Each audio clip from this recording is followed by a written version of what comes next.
Aquí, a la seu d'Ègara, he constatat com cada nova societat que s'assenta en algun lloc aprofita els fonaments de la societat anterior.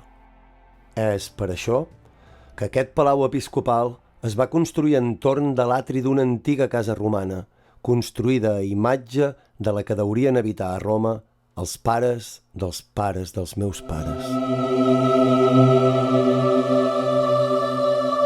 Soc descendent d'una família de patricis romans que van ser fets presoners pels gots, quan l'any 410 saquejaren Roma, i foren venuts i revenuts com a esclaus fins que van anar a parar una família de la noblesa visigòtica d'Hispània. Eren persones cultes, i els seus amos, admiradors com eren de la cultura grega i llatina, van permetre que passessin els seus coneixements de pares a fills. És per això que sóc coneixedor de la llengua llatina i la grega i del saber del món antic, la qual cosa m'ha permès acabar servint el bisbe Nebridi, que va alliberar-me de la condició d'esclau. Sé que aquesta societat en què visc ara, corre l'any 530 de l'era cristiana, ha mantingut l'organització territorial de l'imperi romà i que cada província romana ha estat dividida en bisbats.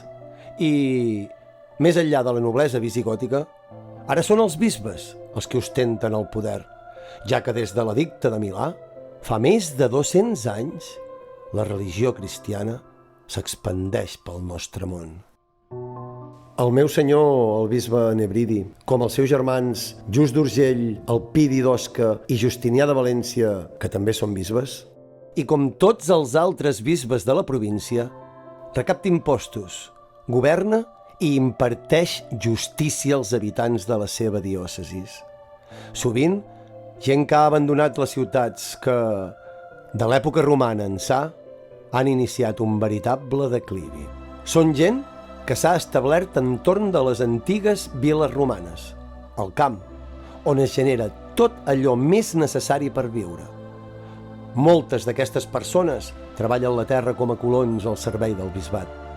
Alguns ho fan en condició d'esclaus i són els que fan créixer cereals i llegums, vinyes i oliveres, fruites i hortalisses, com ja s'havia fet en el món romà, però ara també s'incorporen costums dels gots pel que fa al bestiar o a la caça.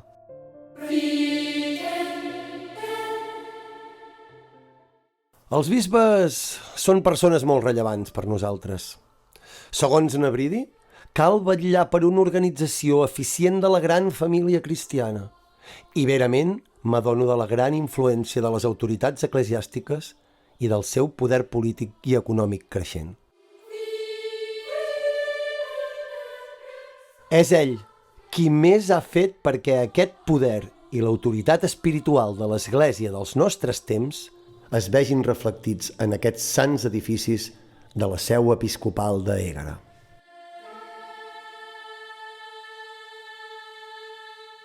Durant anys, en aquesta església de Sant Pere, he sentit sacerdots i bisbes predicar penediment i penitència a les dones, perquè des del pecat original que va cometre Eva al paradís, se les considera culpables de tots els mals.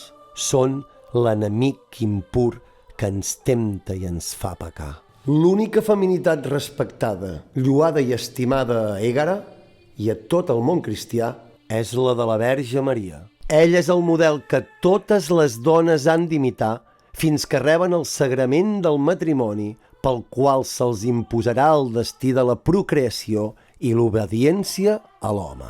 Han de sostenir el veritable pes de les llars, ocupant-se dels horts, de l'economia familiar i de tenir cura dels fills que porten al món.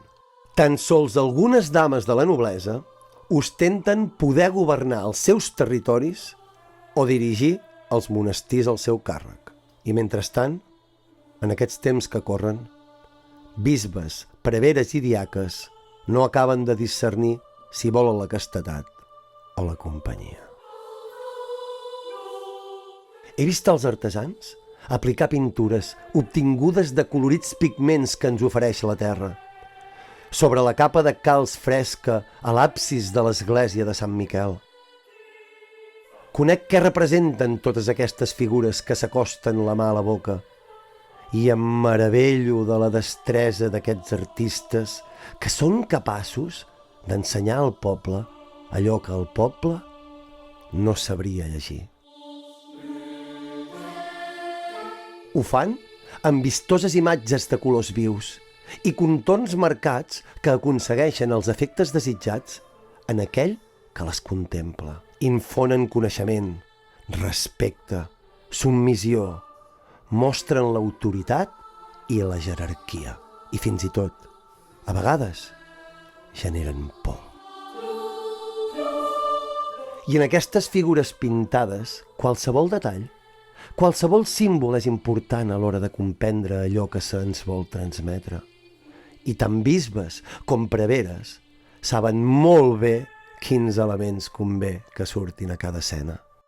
Jo, que sempre vaig pensar que res no podria competir amb l'escriptura, ara estic ben segur que aquesta forma de fer arribar coneixements i emocions a la gent senzilla perdurarà en els segles. Qui sap si els que vindran després pintaran noves figures i nous relats damunt l'obra que han realitzat els artesans del nostre temps. Des de que sóc batejat, que se'm permet també l'entrada a aquesta església de Sant Miquel. I quan hi entro, se'm fa inevitable pensar en la mort. Recordar que en aquest món tan sols hi som de pas. Em miro l'opus signinum del sol i penso en els fenicis que van ensenyar aquesta tècnica als romans, dels quals l'hem après nosaltres. Ni aquells fenicis, ni aquells romans ja no hi són. I quan contemplo les columnes de l'interior del temple, em fixo en els diferents elements de construcció que les componen i que són les restes materials d'altres societats que ja no hi són. I em faig conscient que d'aquí a un temps tampoc hi serem nosaltres.